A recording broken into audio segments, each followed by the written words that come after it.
Okay, good morning or good afternoon, depending where you're at, and welcome to this NIST Ingram Olkin Forum webinar.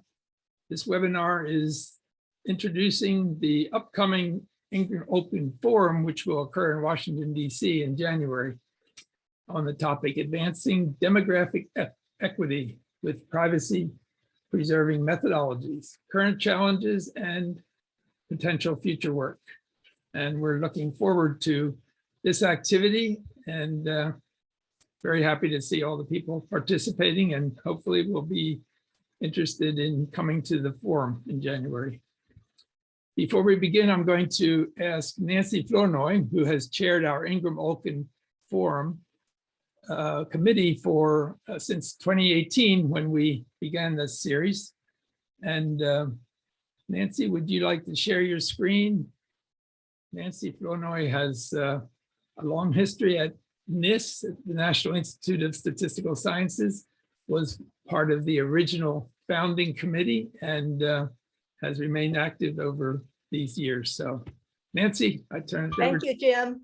Thank you. I'm delighted to be here and delighted to introduce you to the forums to just provide a little orientation, because as you heard, this is the first part of a series of events that are going to be held, and that's by design. So today we have a webinar, but it's to lead to more, and I'll explain in a minute. So Ingram Olkin was one of the founders of NIST, and when he passed away, I was asked to create something in his honor, and hence we have these forums.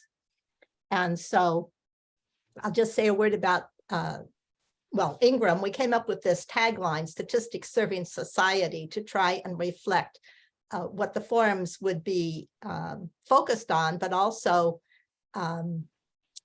reflecting his really broad participation and views in statistics. So he was passionate about the field of statistics as a thing, and he saw them as quite beautiful, both the theory and the applications.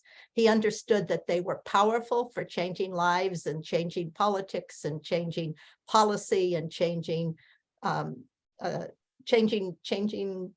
important things that needed to be changed, as are being addressed in this particular forum.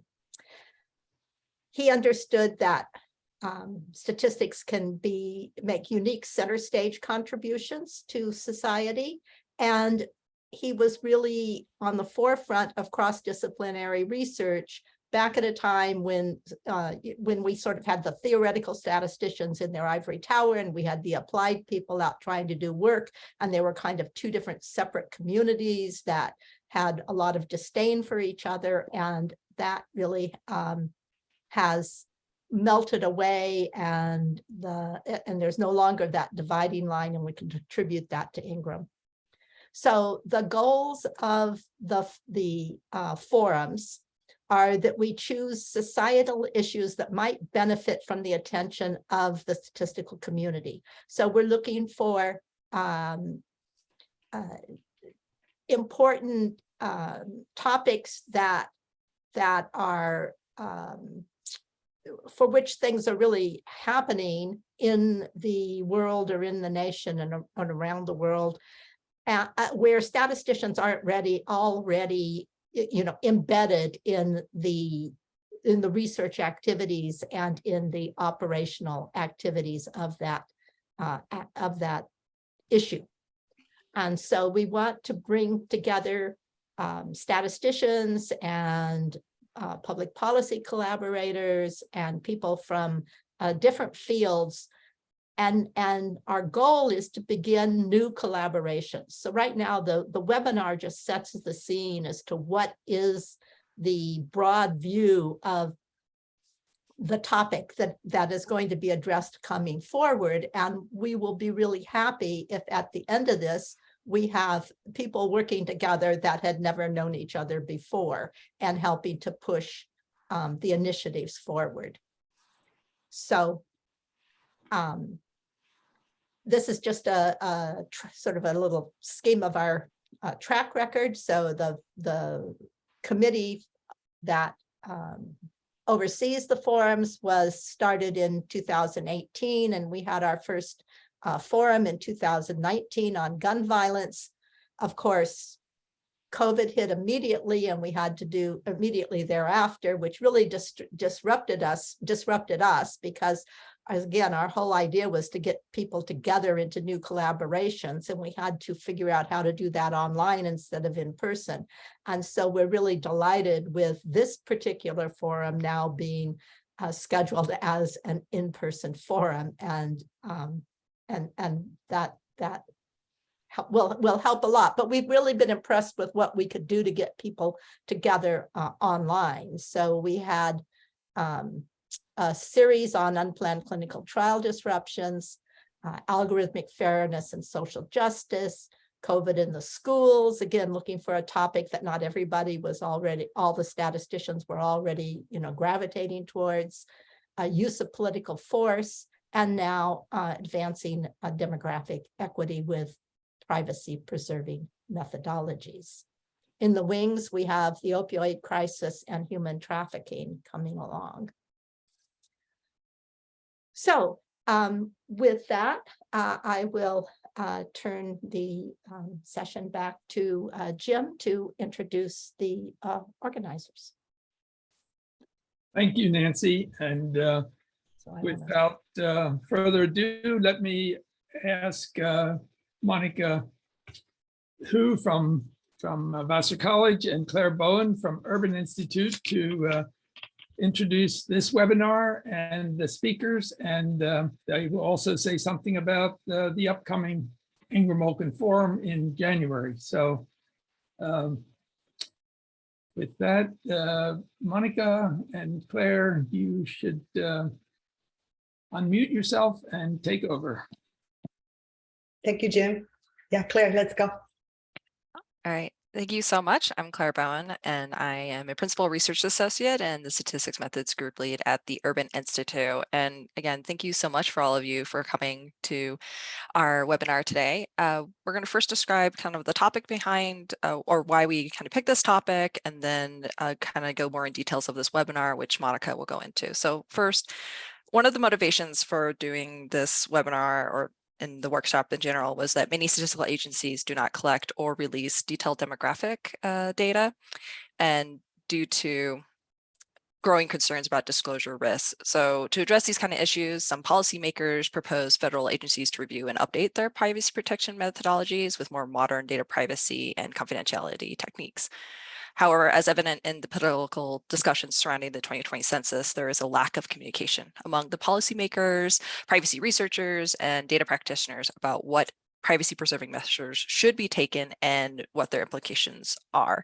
So the situation kind of like really stagnated that conversation on improving access to more detailed demographic data. So we really wanted to bring this forum together, as Jim has described, to bring people together who normally would not otherwise.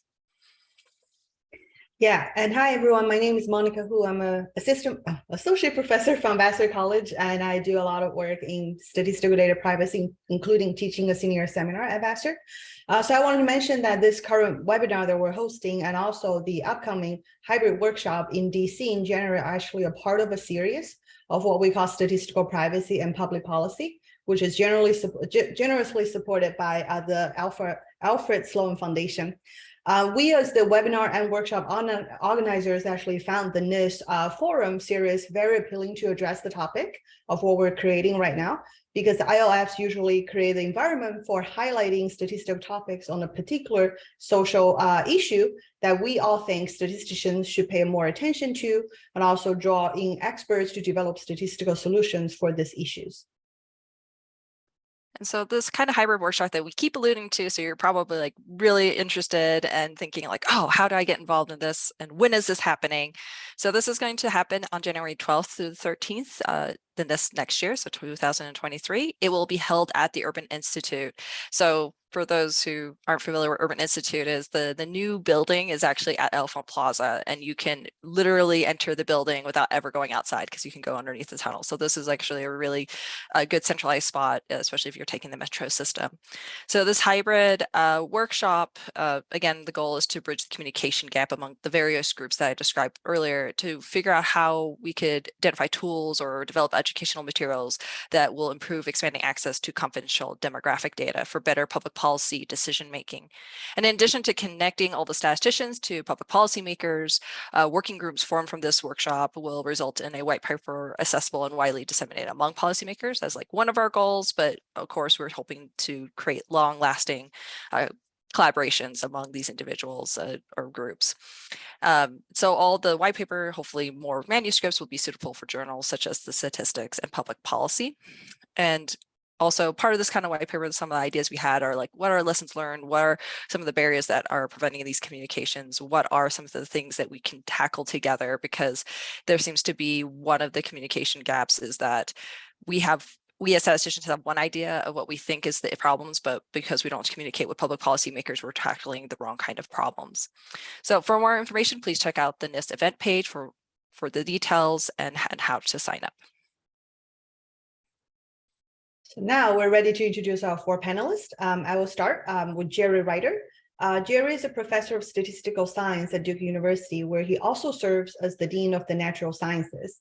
His primary research interests include methods for data confidentiality, missing data, and data integration. He is a member of the Committee on National Statistics and the NIST Board of Trustees. Welcome, Jerry. Hello, everyone. Our next panelist is Tom Krensky, who is a vice president and senior statistical fellow in the West Stats Statistics and Data Science Group and has 30 years of experience, in survey sampling and estimation techniques. Mr. Krensky leads the research more recently in sample design, statistical confidentiality, and small area estimation, and adds new statistical capabilities by developing software for disclosure avoidance and other statistical needs. Tom is a fellow of the American Statistical Association, the Council of Chapters Governing Board District 2 Vice Chair, and the 2019 to 2020 Chair of the ASA Committee on, when I say ASA, I should say this again. This is the American Statistical Association, for those who don't know, on the Committee on Privacy and Confidentiality, and the 2018 and 2019 Washington Statistical Society President. Mr. Krensky also leads the West Stats Steering Committee on West DAX, a real-time online table generator, and also the Confidentiality Work Group, and serves as an Institutional Review Board member. Our next speaker is Catherine Jenny Thompson, who is a senior mathematical statistician in the Economic Directorate of the Census Bureau. Jenny holds a graduate degree in applied statistics from George Washington University and an undergraduate degree in mathematics from Oberlin College. She is an ASA fellow and an elected member of the International Statistics Institute and will serve as the ASA Vice President-elect in 2023. Currently, she's the Survey Statistics Editor-in-Chief of the Journal of Survey Statistics and Methodology, and also an Associate Editor for the Journal of Official Statistics. She has published papers on a variety of topics related to complex surveys in several journals, including the Journal of Official Statistics, Journal of Royal Statistical Society Series A, Survey Methodology, Annals of Applied Statistics, International Statistical Review, Journal of Survey Sampling and Methodology, and also Public Opinion Quarterly. Right.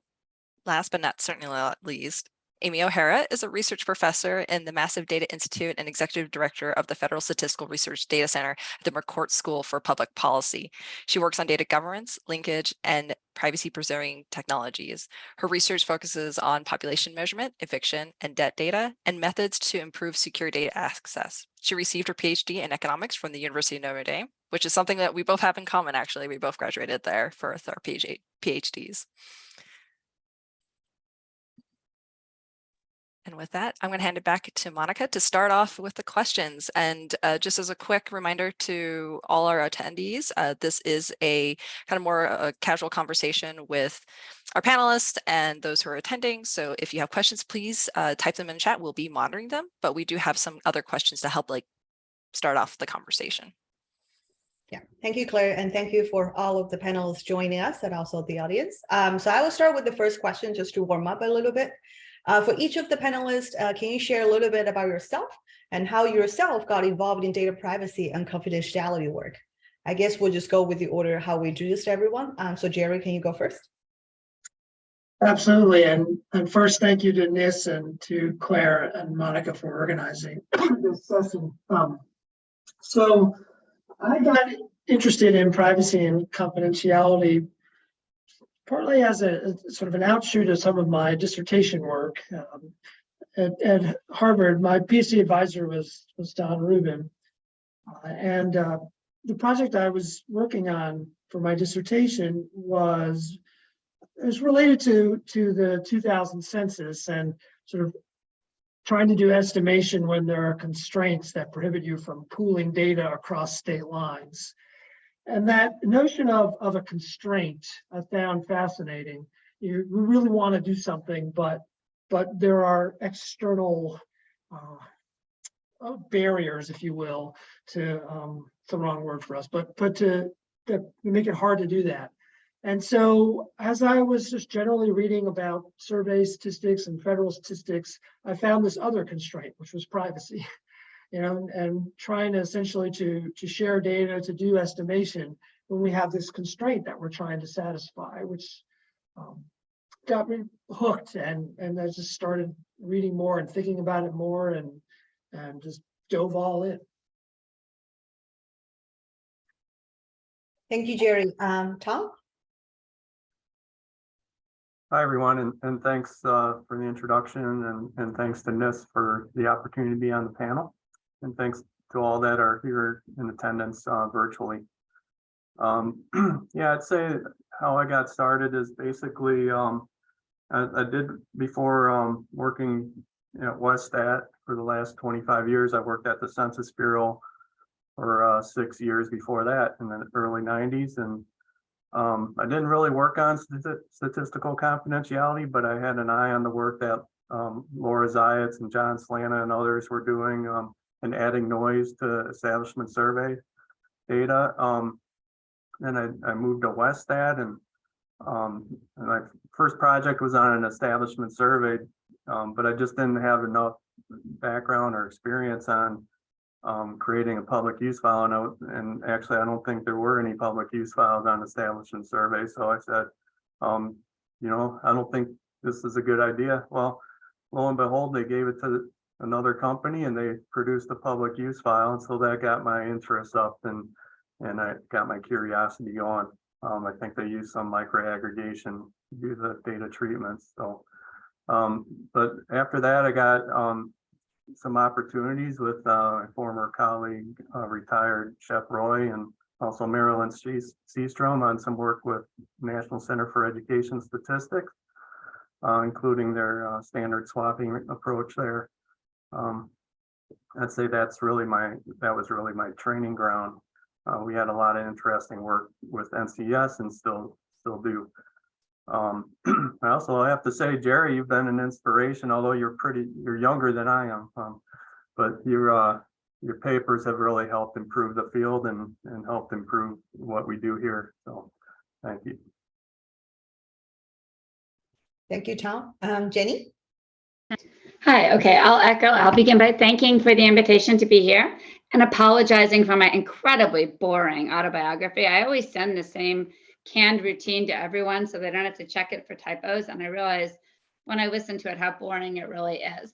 So this is a really interesting question to me because I actually do not work exclusively with data privacy and confidentiality. I am a survey sampling kind of gal, but that unfortunately, privacy touches on everything. If you want to collaborate with someone outside of your agency or even sometimes within your own agency, you have to actually have realistic data to share. And because I work primarily in business and establishment surveys, as you can imagine, there are a whole host of confidentiality issues associated with just sharing our actual survey data. So when I first started as a dinosaur in this field about 30 years ago, the name of the game was self-suppression. And we really didn't have to think a lot about anything. Everything was already set up for us. We just did our sample design to avoid having to suppress anything. And over time, of course, more restrictions have evolved, more vulnerabilities have showed up, and there's much more sophisticated ways to do things. So the reason I bring this up is because I don't always understand these sophisticated ways, but I do have a pretty good idea of what synthetic data are trying to accomplish. And the wave of the future here, I thought, was actually differential privacy until I had the opportunity of serving as a co-editor-in-chief on our most recent Journal of Survey Statistics and Methodology special issue on privacy and confidentiality, where most people were sidestepping the issue by looking at ways of developing useful synthetic data that lets you get what you want without releasing too much. So I'm very interested in the modeling part. So I guess that's how I got involved. But if anybody has any questions about cell suppression, I have lots of contacts. Thank you, Jenny. And Amy? Hi, I got involved in privacy and confidentiality because the lawyers at the Department of Commerce made me. Many years back, I was hired as a survey statistician at the Census Bureau, and I was a tax modeler. I'm working in survey data, and I wanted to link it to tax data. And that got me right into the thick of all of the administrative and bureaucratic issues surrounding privacy and confidentiality. And then as I was clearing those hurdles, I learned more about the technical aspects of it. So that was my introduction, and my interest in use of population level administrative data and doing data linkages, good data linkages, keeps me involved in the standard practices and the innovations that are coming out in this space. So echoing everybody else, thank you for the invitation today. Thank you, everybody. I think I really like this kind of question because it's just to see like how everybody comes together into like a very common topic and from their different backgrounds, because I sometimes get this kind of question too, about like, where did you start getting into privacy? I was like, well, I started because there was a fellowship that Microsoft was giving out and I needed to write a problem, and it just snowballed from there. So it's actually was very happenstance that way during my dissertation, as a side note of like how the different ways we might like all come together to the same topic. So our follow-up question, because I still don't see any questions yet in the chat, but again, just emphasizing to our attendees, please feel free to send any questions you might have that might get sparked, especially from this conversation. So panelists, can you share a recent data privacy work project that you worked on? Could you describe the challenges and potential impact from this project? And so just to shake things up, let's start with Jenny. Okay, so actually I worked on a really interesting project for several years that was initially proposed by Jerry Ryder and Hong Kim at the University of Cincinnati and Ellen Carr. And it was developing synthetic data for establishment surveys. They started out looking at a generator as an imputation model, and they moved it to using that generator to generate fully or partially synthetic data. And we've been working on this for a while, again, largely because of my passionate desire to share data outside of the agency. Tom mentioned a few minutes ago about the incredible difficulty of generating public use microdata for establishment data. And it's really hard to get people to collaborate with you and work on the same problems if you don't have data. So what Hung and I primarily worked on, first we started with looking at just national industry estimates from the economic census to generate realistic synthetic microdata from that. The economic census is actually a sample. So we had the additional joy of trying to figure out how to correctly and generate an informative sample in there. We ended up with a couple really interesting applications, because once we got the models together, we had to figure out what to do about these businesses that are born or go out of business during the year, because they aren't really the norm either. But if you want to have useful synthetic data, of course, when you do that, you're adding in more potentially identifiable information into your model. So that was the project that I worked on for quite a bit. Now, of course, we've got the data. People are still assessing our models. And what people really want is, once we get, the method approved, which is always a bureaucratic nightmare, really, they want us to do this now for states, state estimates within industry. which is, I would say, even more sensitive. So that's been my most recent project. So Jenny, I'm actually going to follow up with a question that somebody posed because it's directed towards you. So they said, interesting comment from Jenny about creating survey design in order to avoid needing to suppress anything. How much did that change due to the increased privacy concerns? And how much did that change because people wanted to add more to their surveys, such as more granular geography or racial ethnic categories, making the idea of design to not suppress infeasible? Okay, those are two terrific questions. And the second one, you already answered the question. Self-suppression is not going to work if we're trying to produce more timely and granular estimates directly. Where sooner or later, we're going to be ending up moving to some kind of model or hybrid type of estimate for our small area estimates. We're not going to be able to get away with directly estimating. I will say that's not just a privacy issue, it's a cost issue. The larger the sample we have, the more direct estimates we produce, the more we actually have to sample and interview these units. And there's some restrictions on size as well. In terms of the original question, that's a terrific question because where we're moving towards is some kind of formal privacy guarantee. At least we're hoping to do that, but we're finding that that is an especially challenging problem with business or establishment surveys. People tend to think you have to, the largest guy's data are already known, but of course we're not allowed to release it. And you can think about the huge amount of noise you could just have to inject into your estimates to hide the largest business, to make them unrecognizable if you drop them out. So there's a lot of work on just formulating the problem and figuring out what problem can be solved in this area. In terms of the survey design, we will not be using self-suppression for much longer. So yeah, we're not going to be able to simply design our surveys so that we never suppress anything.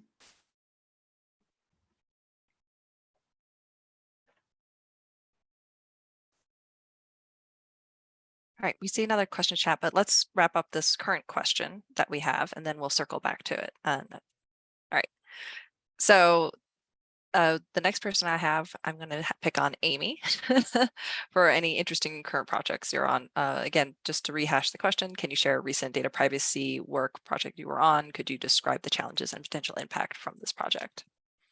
Sure. We just wrapped up a project for folks at the Gates Foundation because they had asked me about the education domain, what's going on with privacy enhancing technologies there, tell me what's working. And I was really frustrated because I think we always look at the things that work, but seldom look at the things that failed or the things that were scaled way back or taking too long. And so we did a report looking at whether and where any sort of privacy enhancing tech was being used in education, focusing on K-12 and higher ed. And we came up with some examples where there had been demonstrations and then they had kind of petered out or they had concluded but weren't then scaled or pushed to full implementation. But we do highlight a number of things that are both input privacy, where you're talking about the streams of data that might need to be merged together in order to produce statistics or to provide educational services, as well as the output privacy measures whenever you're publishing information to reduce the risk of re-identification of any of those learners or institutions. So that was a project that was really exciting to work on to kind of get a handle of what were the practices in place and what were some of the innovations that were being tested. And then I would feel remiss if I didn't mention that I just recently rolled off the Advisory Committee on Data for Evidence Building. In that report, we had, I think there's only 40 some, but it feels like 1 million recommendations about how the feds and the states and the local organizations controlling data would be able to take better advantage of that to produce evidence, hopefully through a national secure data service. So I can put a link to that report in the chat. But there's just been so much interest and activity in this space that it's very exciting to see what will happen next with all of these recommendations. I'm going to re-emphasize checking out that report. It is very cool. At least I think it's cool. I realize that shows how much of a nerd I am. And also the fact that I think it mentions privacy over 100 times when I did a control search there. So, but we'll share a link in the chat for people soon for that. Oh, and I see Jenny. Unmute myself. I just want to follow up to something that Amy just said that hit me, which is that, it's so hard to publish anything that doesn't work. And for most of us, that's like the most important thing that we want to know. You just publish successes and then everybody cuts it out. And it's true, sort of, I think in conference forums as well, people say, highlight what's worked, and there's 3 foot, and we waste a lot of time that way. Sorry, just my soapbox for a second. I think that's really important. Oh, Jerry. Well, one place I wonder, one place where we might be able to publish stuff that doesn't work. There's this sort of every 2 years, there's this conference called Privacy and Statistical Databases. It often happens to be in nice places in Europe, but beside the point. But they have a Springer series where they'll publish selected sets of papers, but they also will collect the rest of the presentations and papers, and that that's a place where people can talk about their experiences with trying different methods on different problems. So that might, for those in the audience, that might be a place to consider when you want to publish about a privacy method or attempt that teach everybody how it went. But in general, you're right. On the sort of the big journals, it's really hard to get them. I agree with Jenny.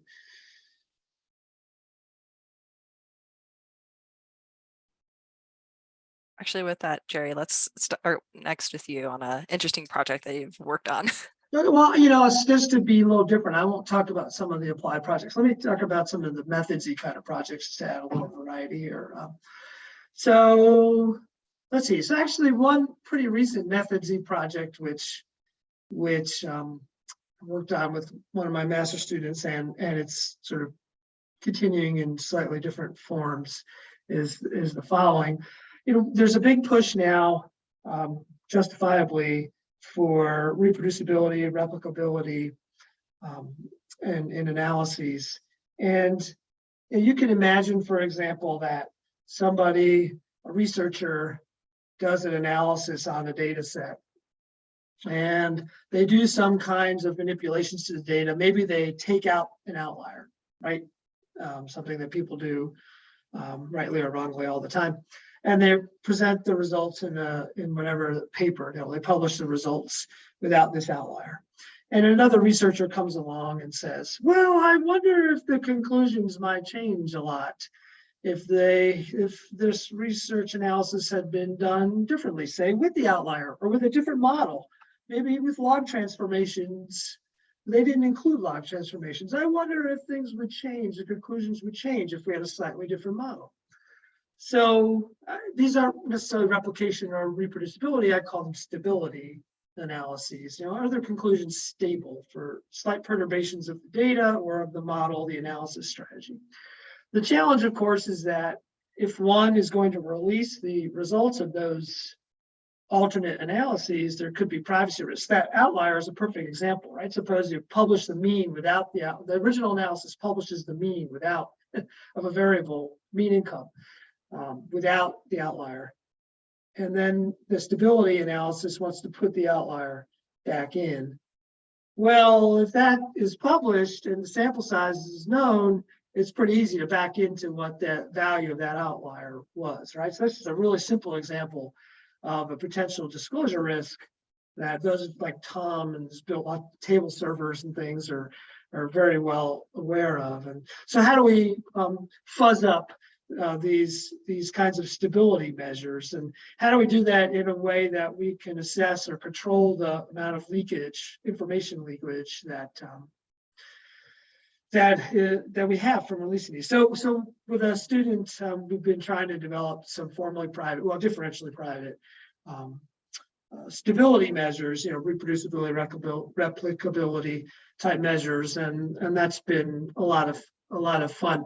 The challenge with that work is kind of the challenge with a lot of formally private methods which is, at some point, if you keep doing enough analyses of the data, well, it's really, actually, I went back up. That's not a challenge of formal private methods. It's a challenge of any methods.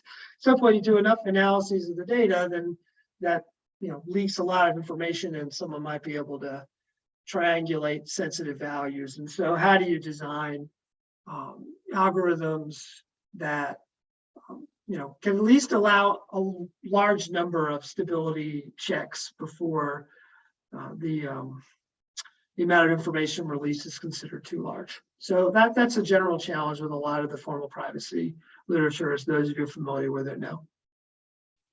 That's my example. I think that was really cool. I'm now going to use stability analysis as a term. That's like really neat right there. That's All not right. mine, by the way. There's a paper that Bin Yu is one of the authors, co-author. I forgot the person's name. Apologies, but they coined it, stability. You heard it there, guys. Stability analysis. Anyways, moving on to Tom. All right, thanks. Yeah, one project that comes to mind, and it's interesting how privacy and confidentiality comes in to large projects or very small projects that, that enters into all these different size projects.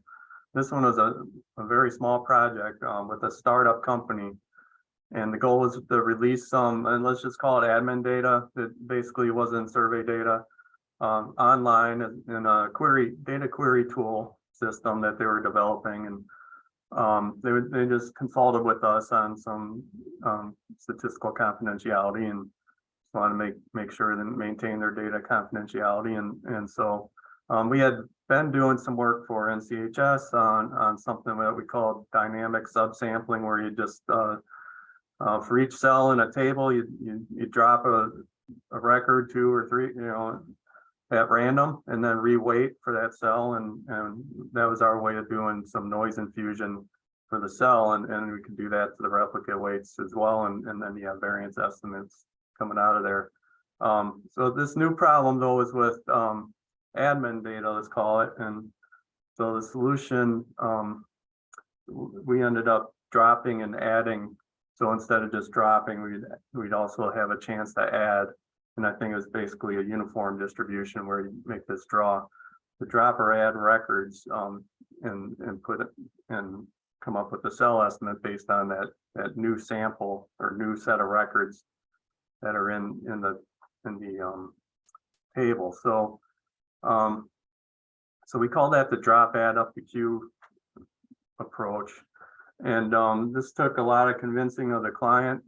They're like, what are you doing? We're adding all this noise. And so, we actually went through all those attacks, the table differencing with them, and, table linking going across tables to do some database reconstruction. And somehow they agreed in the end. So they went with this. And so I think, it's a solution that can be used for flexible table generators in the end, and with survey data and admin data, and survey data with weights. So Natalie Shlomo investigated under the differential privacy framework in a paper, and that was one of the more interesting ones that I've worked on in the past 3-4 years.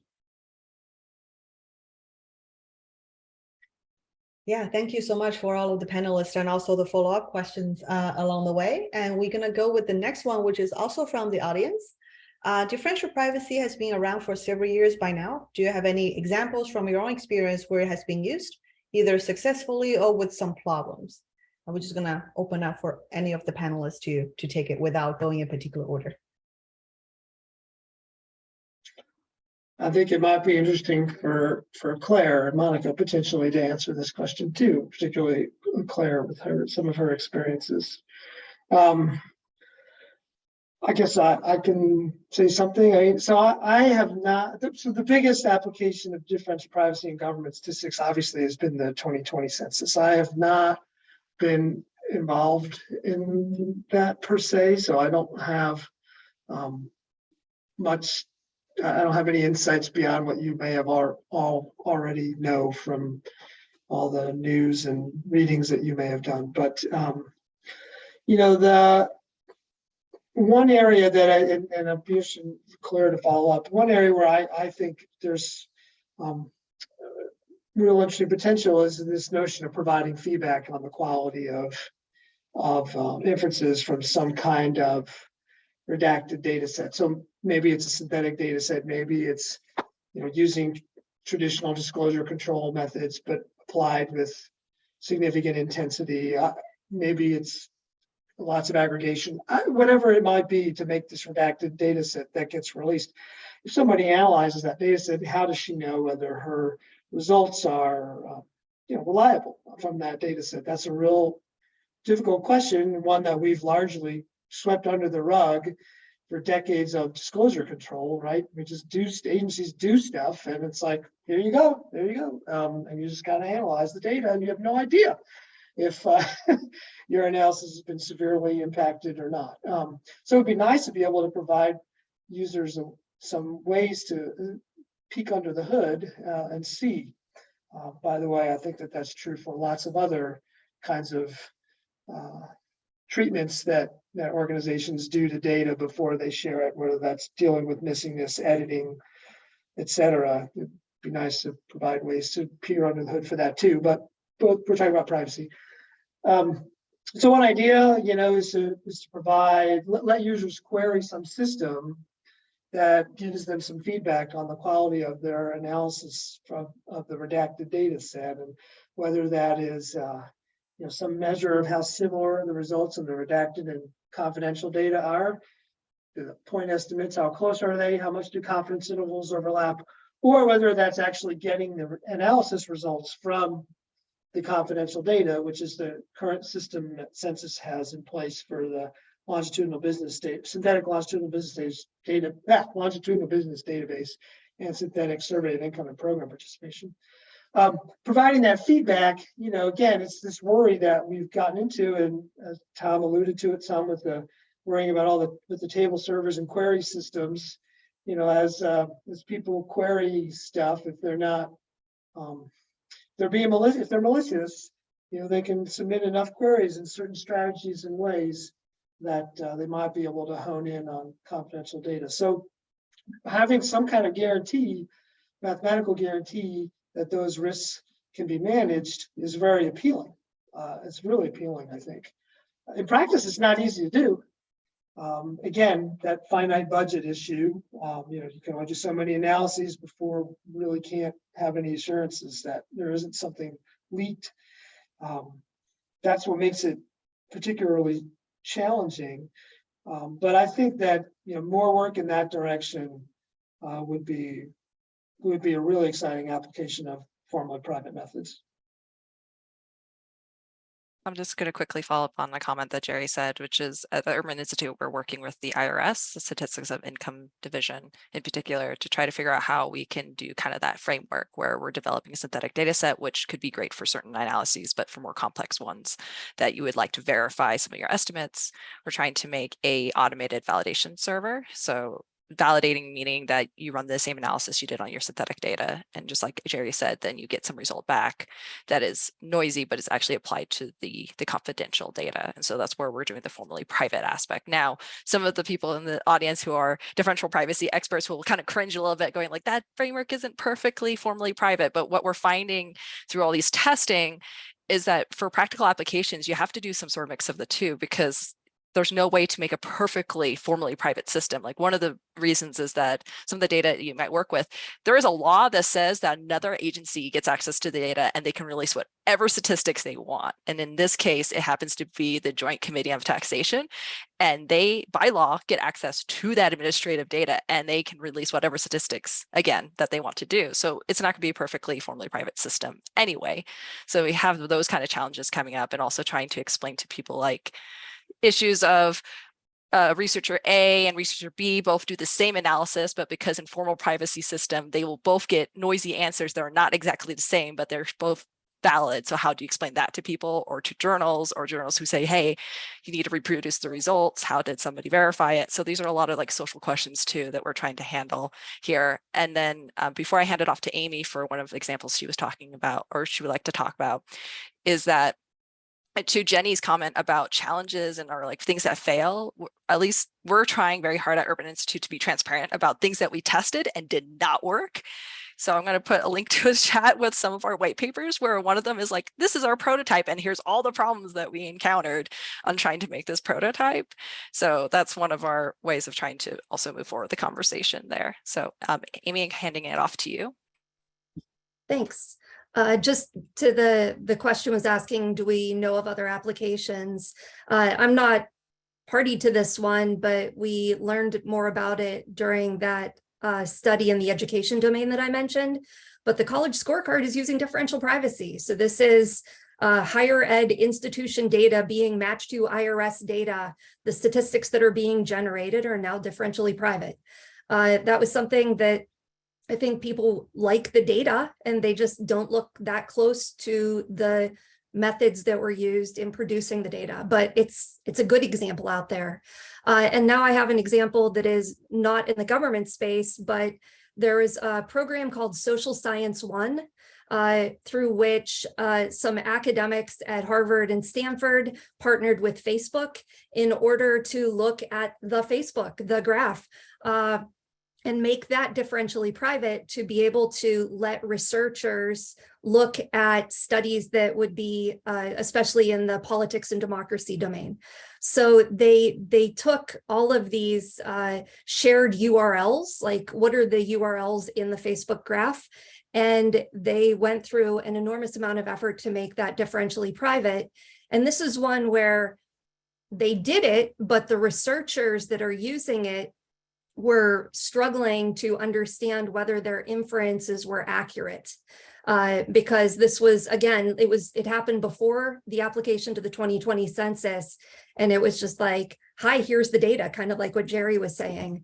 I was not part of the technical team doing that, but I was an evaluator on that project, and so you could look into the popular press articles that were written about the pros and cons. Even the blogs from that project were very forthcoming, like Claire was just mentioning, saying, here's what we tried, here's what failed. And I think it's an important lesson to learn from whenever you're talking about a project at that scale. It took dozens of engineers to try to pull that off. Yeah, Jenny, go ahead. I was just going to jump in real quickly because Jerry did mention the decennial census, which I don't work in, but I'm in an advisory board that listens to their disclosure review, or just disclosure practices. So this has been a giant undertaking to actually implement differential privacy in the 2020 decennial census. And there's been, as you say, quite a bit of press. What I find very interesting lately isn't so much the discussion around the methodology, but I think it ties a little bit more to what Jerry has been talking about. It's the messaging, the communication. The idea of a privacy budget is very, very abstract to most of our data users. The concern is really, how is this going to impact what I have been analyzing and reproducing for years and years? And quite a bit of work lately has been on the messaging. What can we tell you about the quality of the data? How can we quantify this? Can we use alternative ways of explaining this than just we have a guarantee? Here are the things where we see decent quality. Here is where we don't see decent quality. And here's how we're measuring decent quality. Here are the metrics. So that's probably worth following as well.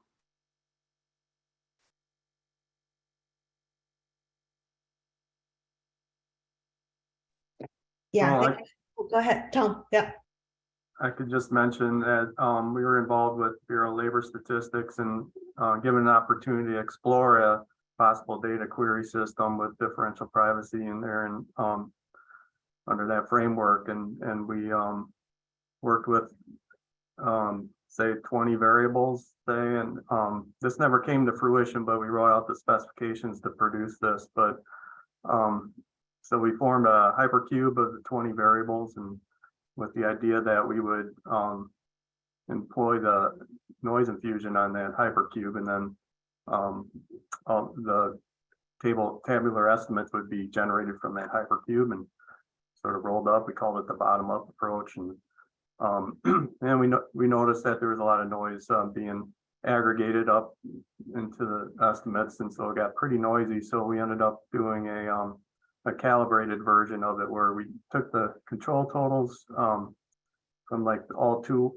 possible two-way tables from those 20 variables, and added noise to those, and then calibrated to those totals, and that helped control it a little bit more. But that was an attempt recently on putting in differential privacy into a query system. Yeah, thank you, everyone. I will also now type in the chat from Christine Task, just as a comment, and also addressing the earlier comment on publishing negative results. Feel free to check it out. And we're going to move to the next audience question that Claire is going to monitor. So one of the questions we received was, could any of you speak to protecting privacy when reporting or even getting permission to test for relationships with small samples, where predictor differences might easily be associated with individual states, organizations, people, etc.?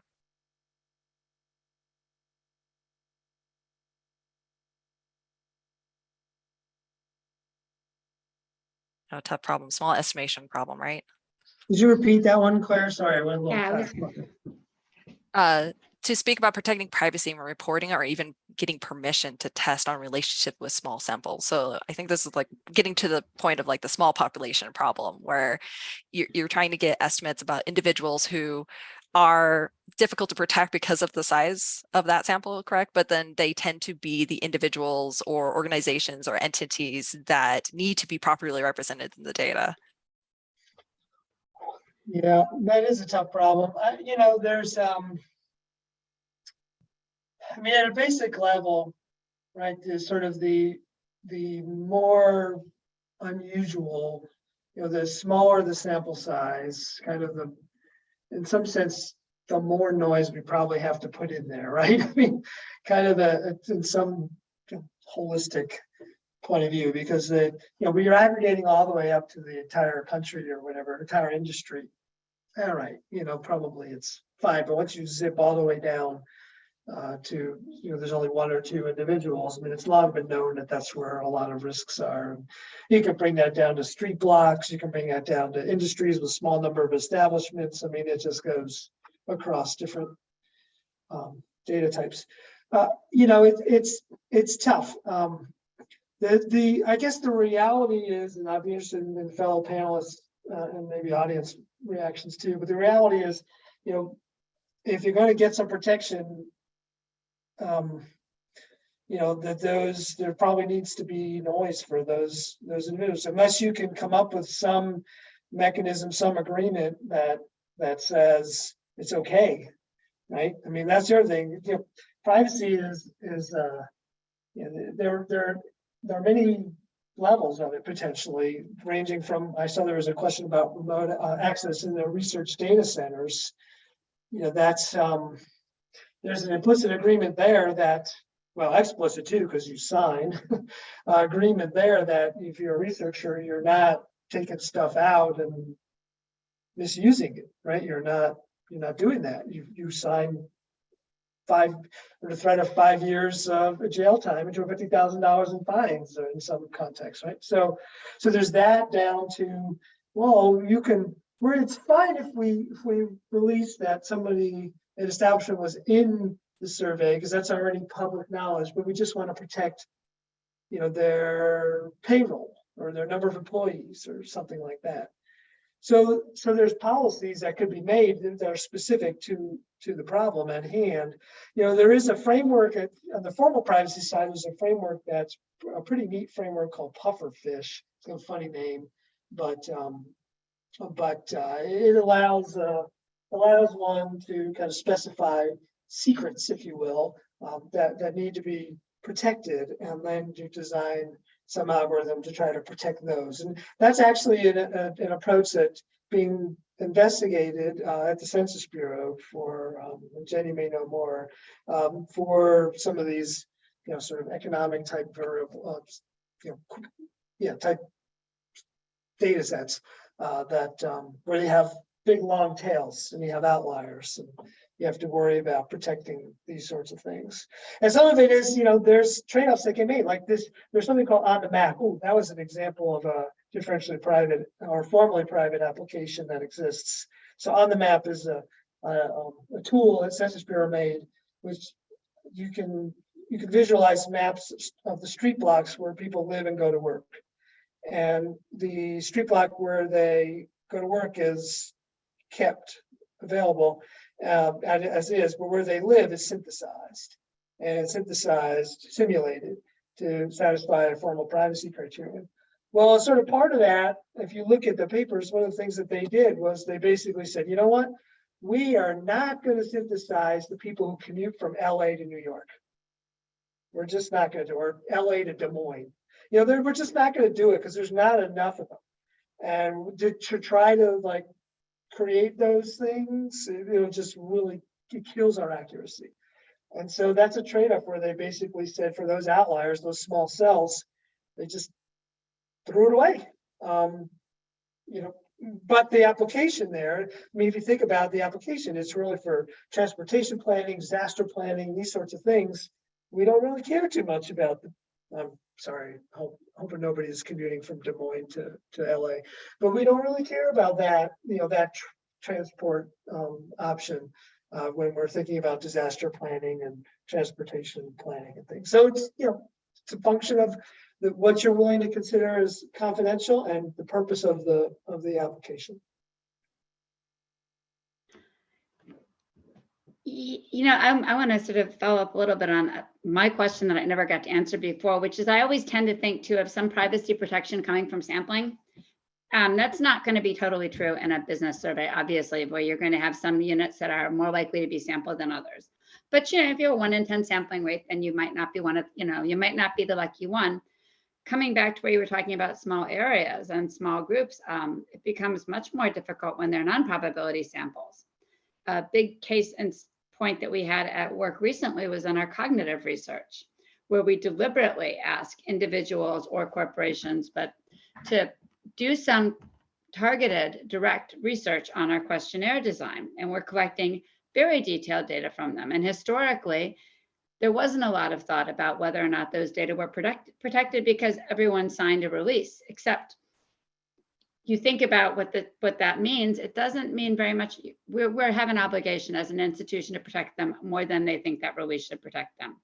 So that's been a really interesting area for us lately, is just figuring out what to do for these small self-selected samples. And if you add noise, again, how do you interpret their results? How do you design a questionnaire or share it with somebody else? But if you don't add noise, you're probably leaking out a lot of information that people were not intending to have shared.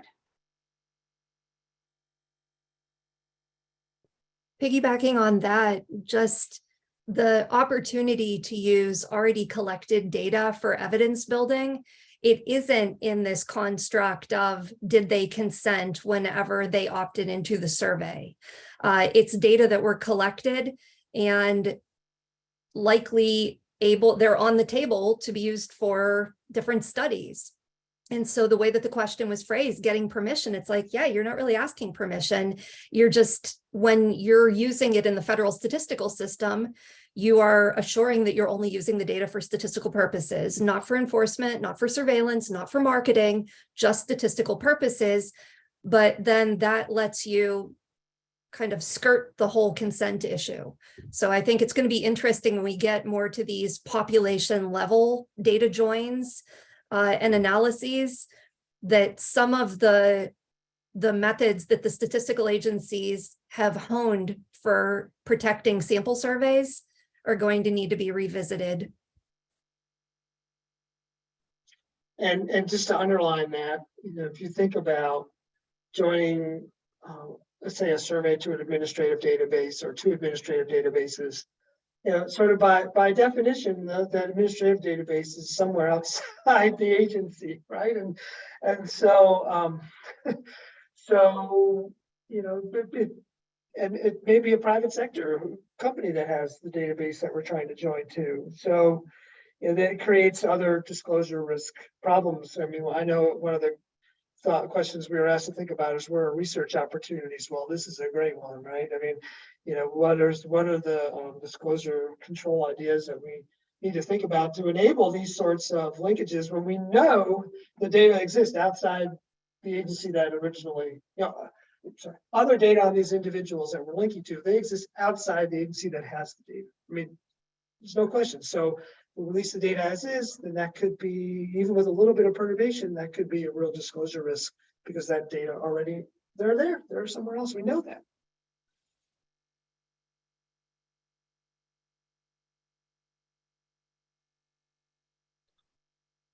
Yeah, thank you. And right, so I think there is a related question earlier, which we're hoping maybe Amy, if you don't mind calling you, as you're like a director of RDC itself. Yeah, so there's some questions. The limitations due to differential privacy an issue for researchers working with restricted data at a federal RDC? In other words, are the restricted files available to someone approved to work at an RDC free of the noise imposed by differential privacy? And everybody else feel free to jump in as well. Yes. So the answer, at least for the 2020 census, is going to be if you propose and have a project accepted to do analysis on the 2020 data in the RDC, it will be using the unperturbed data. But then bear in mind, you are going to have to pass through disclosure avoidance review protocols. So it's not like you're going to be able to publish direct from that. You're going to have to pick from that toolkit of protections to make sure that whatever your statistics that you want to publish are, that they're not disclosive. And this is the same with when Jerry had mentioned other products. When you go to the RDC and you're using the LEHD data that are the ingredients that go into on the map, those are the unperturbed data as well. But this is a contrast to the decennial data from earlier decades. And when you're in the lab, you're getting that swap data. So this is due to the changes in methodology applied for 2020. It is going to be different data that you're able to access.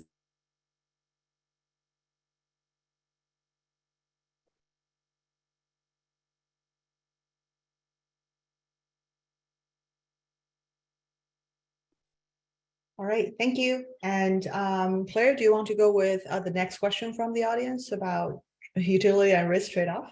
Yeah, so we have even a +1 for that question too, and I agree, it's a very important one, which is, would you please make a comment about the evaluations and trade-offs between privacy and utility, especially different views and experience with government agency side, researcher, or data user side. And I guess to give a little bit kind of further background for those in the audience who are not as familiar, there is an inherent tension between the usefulness of data and the privacy protection.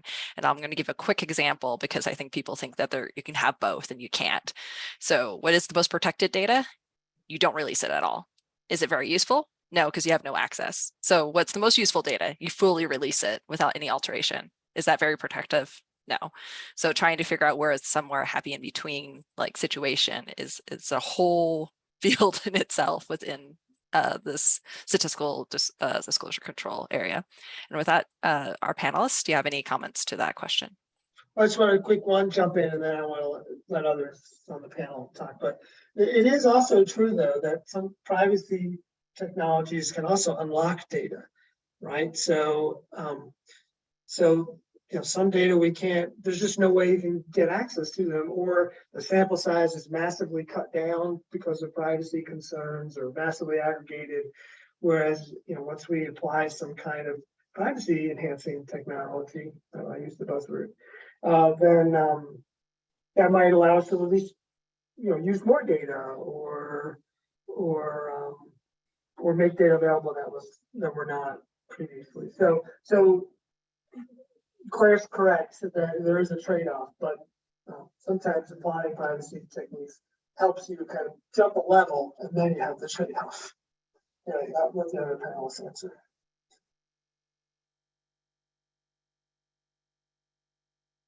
All right, well, I'm going to follow up with the glass half empty, Jerry.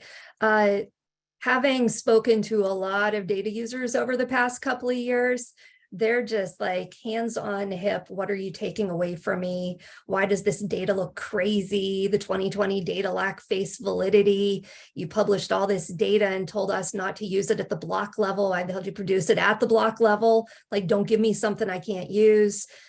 So that is kind of the vibe coming from the data, not all of, but a fair chunk of the data user community. And I appreciate what Jenny was saying earlier, that the Bureau has spent so much effort trying to remedy some of these communications gaps, but it doesn't change the fact that there are people that, whether they should have been using block level data with earlier censuses or not, they probably shouldn't have, unless you're in a really populated place. It was taken, like, the utility of that was taken away. And so there are a lot of folks that I speak to that feel like this discussion of where Claire was talking about, where do you turn the dial between the protectiveness and the utility, that they were not part of that discussion. And now it's like, provide feedback. Here's a request for comments. Here's a request for information. Here's an opportunity to go to a town hall. And I'm hearing about feedback fatigue, that it's great that Census is saying, come engage with us, but people are like, you know, I have a job. I'm still trying to figure out how to use those data that you put out. So that's something that I'm hearing, and I don't mean for that to sound as kind of whiny as it does, but it's really important. It's really important. Yeah, I agree. I agree. Going to mention too, I think of utility as a bit of a moving target these days as well. You know, in the olden days when I started at the Census Bureau 30 years ago, you had a particular survey, and it was designed to produce accurate estimates for something. And that survey could have been a census. Now it's already been alluded to several times. That's not enough. We want to take this survey and we want, you know, gender information as well. We want to break it down by race, ethnicity. We want all of the above because there are social issues that need to be answered. And you have the most timely data, and we want it to be the most granular. So that's a difficult moving target to protect against. I like what Amy said. You know, there's a lot of work being done on virtual RDCs, and you know, it sounds great. You get the raw data and you get access to that, but you have to you know, have safe outputs out of there and be able to bring that out of there. And so somewhere some statistical confidentiality needs to enter in to that process as well. And the only other thing I was going to say, you know, it just kind of goes back to the risk utility map. And, you know, we have such great computer skills that we can generate, you know, this risk utility map and be able to have that on the table as we're talking with both sides of the issue, and you know, see where each other is coming from and where the solutions may end up on that map. So one thing I would love to see, I don't know if this coming out of the Ingram Open Forum is at all a dream, but we need to have a national conversation about this, right? I mean, this is great, but this needs to be a national conversation around what risks people are willing to tolerate for the benefits of data access. And, you know, it needs to be more than the research community. It needs to be the people in state and local agencies. It needs to be the people in the public, et cetera. That's a very difficult conversation to get going because it's such a big one. But it's hard. I mean, and people might be in different places in that risk utility curve for different analyses, particularly on the risk part. But I don't know. Somehow we gotta get at least this conversation moving a little bit. And think about all the tech companies. You know, all of us that have this sort of thing, that we are happily giving away our lives way more than a government agency questions are about, way more. But we perceive to get enough benefit out of this that we're willing to do it, or at least close our eyes and pretend that it's not happening. You know, somehow, as a society, we've decided that that's fine. Somehow we need to figure out how to have that conversation with regard to organizations that want to share and analyze confidential data too. I want to follow on Jerry's recommendation for just engagement at society level is really important. Something that in discussing the data products coming out of the 2020 census, the same statistics, say of same-sex households or something, that the Bureau is like, that's really sensitive. There are some folks that are like, I want to be seen, I want to be observed, I want to count, and then others that want to be protected. Yet there is going to be one approach that disappoints one group or the other, you know, because there are people, and it's the same thing with sexual orientation and gender identity and expression, that some people want to protect that to a great degree, and others are saying, you know, I want to be seen. And you want to be able to see these folks at lower levels of geography. State level is not going to be adequate. And so it's just this evolving problem, you know, following what Jenny said, that it's a moving target, what utility is. And I think it's a moving target depending on who you're speaking with, which is why Jerry's recommendation for that engagement's important.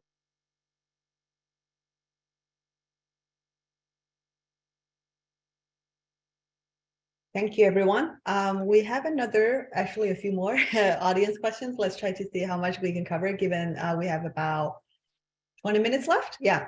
So one here is, are there any resources for state epidemiologists slash statisticians who need to report small numbers from surveillance work in small population states or areas, but who also face barriers due to privacy concerns? For example, a few maternal deaths or infant deaths, but cause is important for partners to know and stand for prevention efforts. Anyone from the panelists?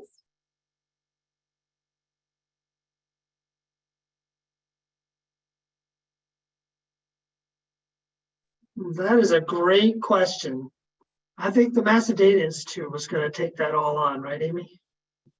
I was going to kick it back to the feds and say, look at the FCSM data protection toolkit, and then you can drill into the great work that individual agencies have done. There's information available at the NCES site. I'm sure that we could talk to our fine friends at FCSM, and they would probably be able to point us to a lot of these resources. But then don't be afraid to look outside of that. The people at Harvard have the privacy tools kit that might be a little technical for depending on what your application is and your team, but also look at things like CDT and Future of Privacy Forum. There's lots of stuff out there.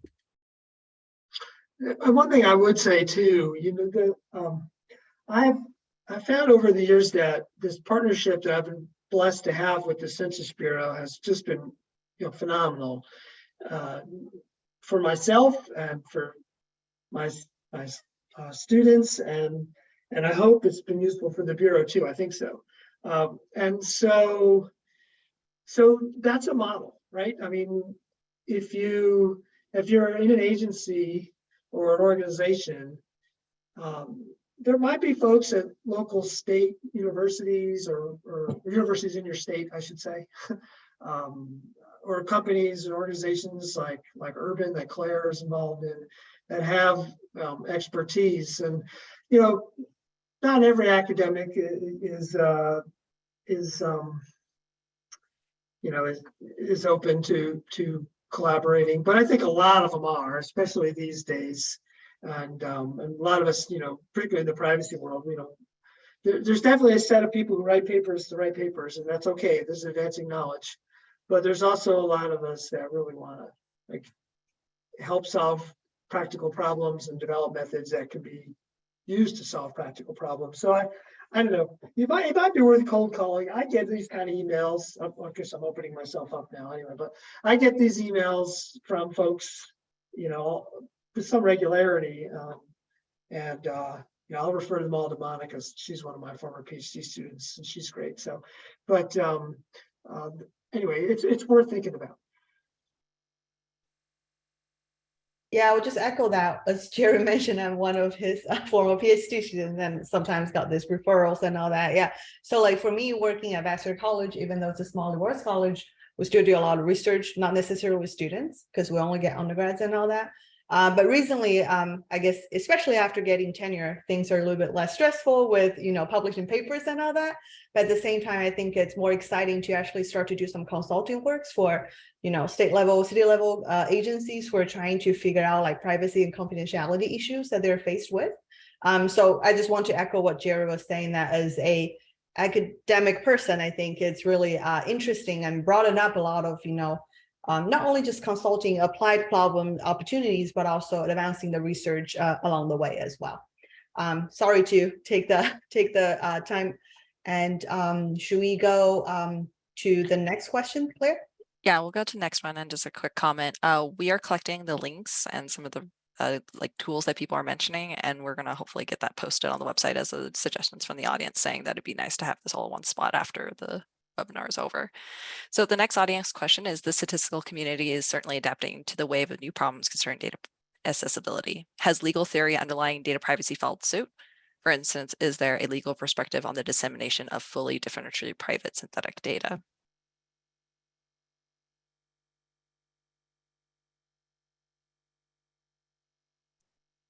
Amy, you're muted.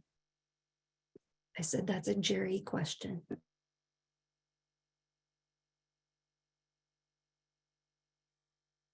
Yeah, we're going to type the question in the chat just in case everyone can read it. Yeah, sorry that sometimes when we read it was too fast. Thank you. That's what I was looking for. It. Okay, this is the certain days. How has legal theory? And while he's reading, I'll speak to the legal theory has not caught up with this. This was something that we explicitly called out in the advisory committee on data for evidence building report, that there is this desperate need for even the movement from data sharing to data access. Like it used to be, Jenny was going to get a copy of my data and I handed it to her, and there was an agreement that covered that, and that's no longer the case. So this move away from integrated data joins to federated data joins is, I think the lawyers are still scratching their head and saying, are you saying anything different? And it even goes to specific places like Department of Ed, trying to figure out what is a disclosure under FERPA. Well, it's pretty clear. It just depends if you're going to change your interpretation of it. So it needs work. I think that's right. There's, a lot of the laws are written sort of with an impossible standard, right? there can be zero risk of re-identification from releasing these data, and it can't be zero. I mean, the only way there's zero is if we just decide to take our favorite software package and say, please generate 10,000 rows and 25 variables randomly from a normal distribution. Okay, that's zero risk. But anything that touches the data has some risk attached to it. So that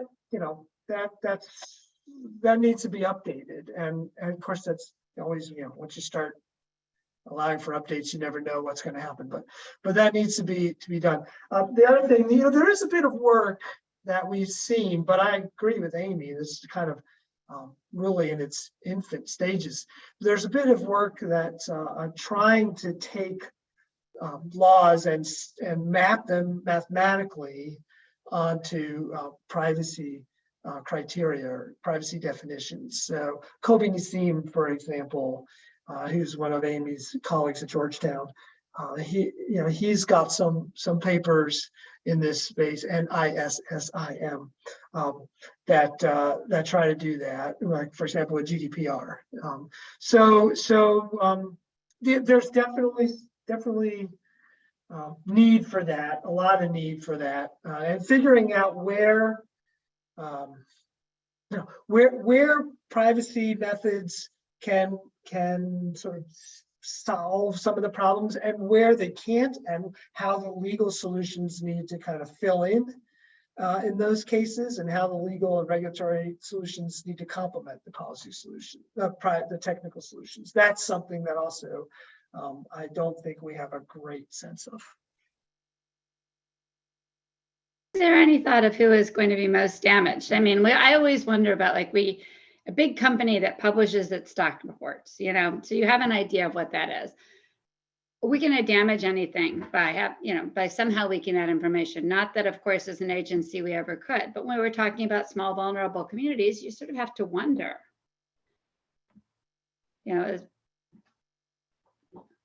what we should be legally protecting, because you don't want to make unintentionally create a victim out there either.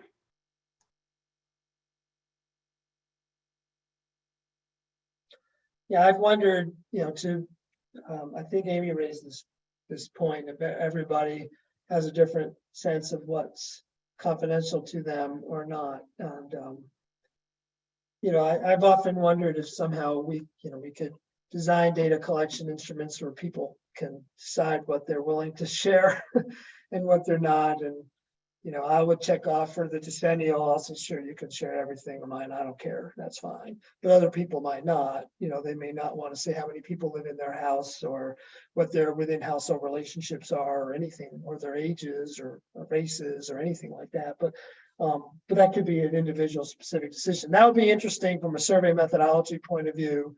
How does that impact the way people respond? Does that affect their accuracy? Do people understand that equally? If different segments of society understand what that means equally. I think there's lots of interesting survey methodology kinds of questions and technical questions about how can you actually do that and not double the length of the survey, for example. So. But Jerry, I worry that we spend so much time in the federal statistical space. A parallel example would be in access to data and linkages and analyses to try to cure disease. And there you have IRB saying, what is the risk and what is the potential benefit? And being able to have kind of a different conversation than many of us do whenever looking at the federal statistical space. And you don't want people with certain rare diseases opting, they don't get the opt-out choice most of the time. Right. Clinical trials, yes, but for a lot of this health research or even health services research, is there something that we can learn from the folks working in parallel? Yeah, I think that's a great point. My thought on this little idea was, if they're willing to provide their answers, but then they say, don't, you've got to protect it, you can't release it. Me, I'm a synthetic data person, so I'll model my way out of that one, right?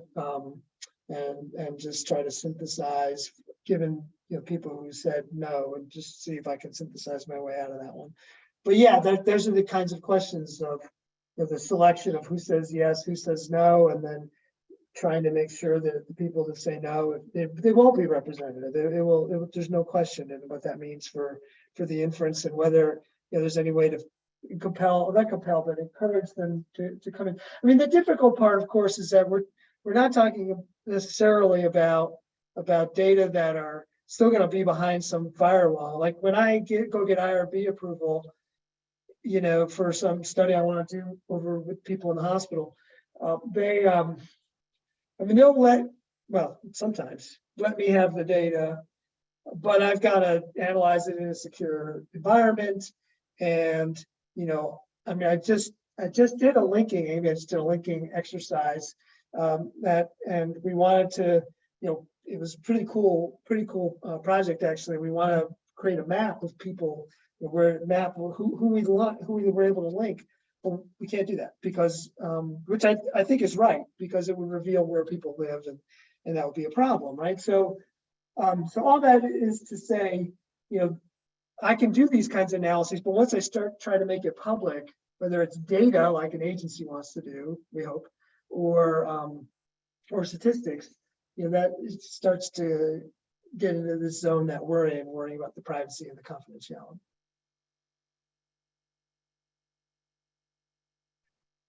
All right, so in the interest of time, we do want to take the opportunity to ask one last question that Claire and I prepared, because we really want, more people getting into this field and doing this exciting work and all that. So for each of the panelists, any advice for someone early or mid-career thinking about getting more involved in this field?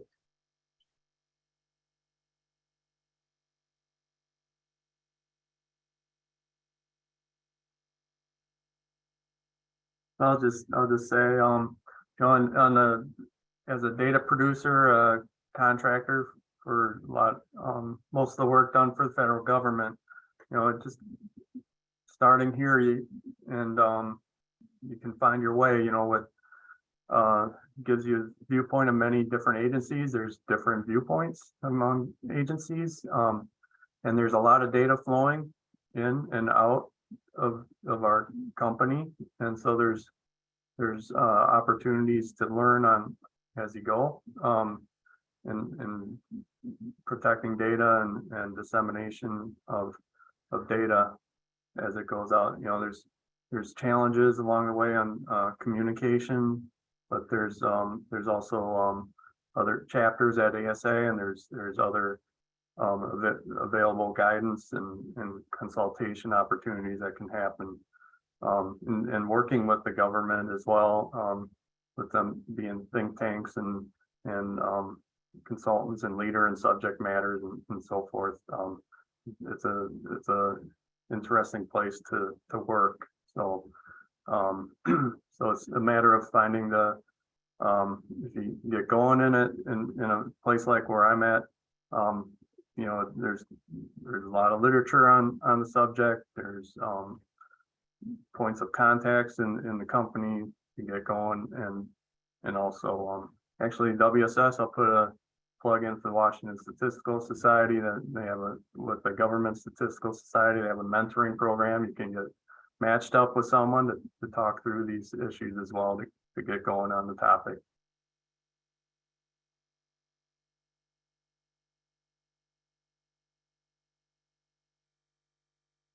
There is no shortage of need for bodies in this space, is what I would tell people. Become a bureaucrat, become a technical person, become a data cleaner, become a translator, explaining this to people, become the babblefish that speaks amongst these groups. There's no shortage of need. You can fit in, and it's really building toward public good. So it's like it's a fun space. There are good people in it, and it's only going to grow in importance. Yeah, I agree with what Tom and Amy just said. You know, I come back to the advice that my PhD advisor gave me, and I think I gave Monica too, which is, you know, play to your strengths, right? And just in general, but even in the privacy and confidentiality world. So, you know, if you're someone who really loves theory and methods and, you know, deriving new algorithms, improving things, you know, I would say look for areas where you know, where there's not a huge amount of research going on. Like, find those little areas that where not everybody else is doing everything. That could be data types. Maybe, you know, you look around, do a web search for a particular kind of data type and privacy, and maybe you don't find very much, right? That's how I came upon the replication, the stability stuff. Like, this seems like an obvious thing, but nobody's doing anything. So let's start. You know, or if it's you know, statistical methods you are particularly enjoying. I mean, there's not a lot of work, for example, in dealing with survey weights and formal privacy. There's very little, honestly, because it's hard. Or if you are someone that likes, you know, if you like coding, if you're a great coder, you'll think about implementation challenges that exist in terms of you know, that how do you code up these kinds of algorithms, right? There's really good opportunities there. You know, one area that I think is really fruitful is, you know, is sort of integrating there's sort of statistics and computer science perspectives on things. I mean, there's a computer science perspective, which is great at algorithm design, and if you're in the cryptography world, great at proving things have certain properties. And in statistics, you know, we tend to think about, well, where do the data come from? What are the error properties? How do I get an inference, right? And sort of, I think there's still a lot of room in the intersection of those two. There's a few papers, more and more, coming out about, you know, how do you analyze differentially private data, for example, or how do you deal with like the verification stuff with with synthetic data or validation stuff, right? I mean, that's a pretty nice space, I think. And then the last piece of advice I would have is, if you're someone who likes practical problems, if that's your strength, look to your local institution. I think, I mean, certainly here at Duke, I've had multiple conversations with people in the health system as they've been spinning their wheels trying to think how they can make data available, to even within Duke, to other researchers. And we've talked multiple times about synthetic data approaches and differentially private approaches and things like that. So there may be at your local institution, you may find opportunities. And so they might require some digging around, asking senior colleagues if they know of anybody to talk to. But that's what I would say, play to your strength. Jenny, we're also waiting to hear from you. I don't have much to add, but I'll say read. See what's out there, which is a lot of what Jerry was saying a second ago. This is, privacy, confidentiality, statistical methods, computer science. So much has happened in the past 10 years. Things that when I was in graduate school were theoretical exercises that could never happen because computers just would never be good enough are now old hat. If you're someone who's more interested in the social side, think about what you would want to see out there and make yourself part of that solution. And then be sure to ask the right questions in a job interview.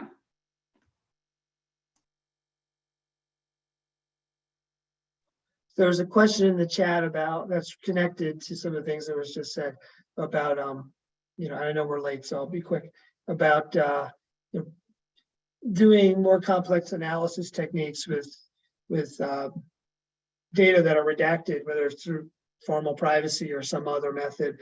That I think that's right. We will have to learn how to do that. I mean, we should be doing that, honestly.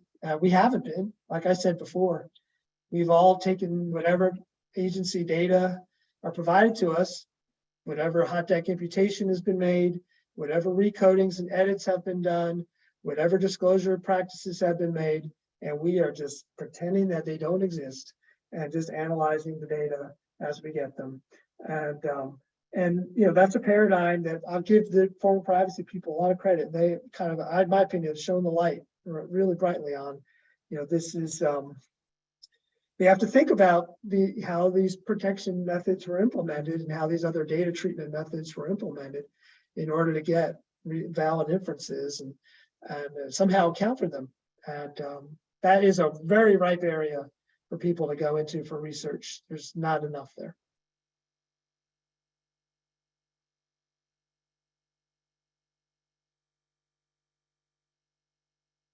All right, with that, sorry guys that we went over, but I think that was all really great advice. Thank you so much, panelists, for being part of this.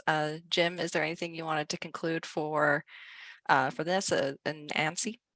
I'll just say thank you to you for organizing, Claire and Monica, and thank you for the 4 speakers. It's been great and a great introduction to the upcoming forum in January. So thank you very much. And I agree. Thank you all. And we're beginning. We'll see you in January. We had a good audience. Thanks. Thank you, everyone. Thank you, Jerry, Tom, Jenny, and Amy. Take care. Thank you.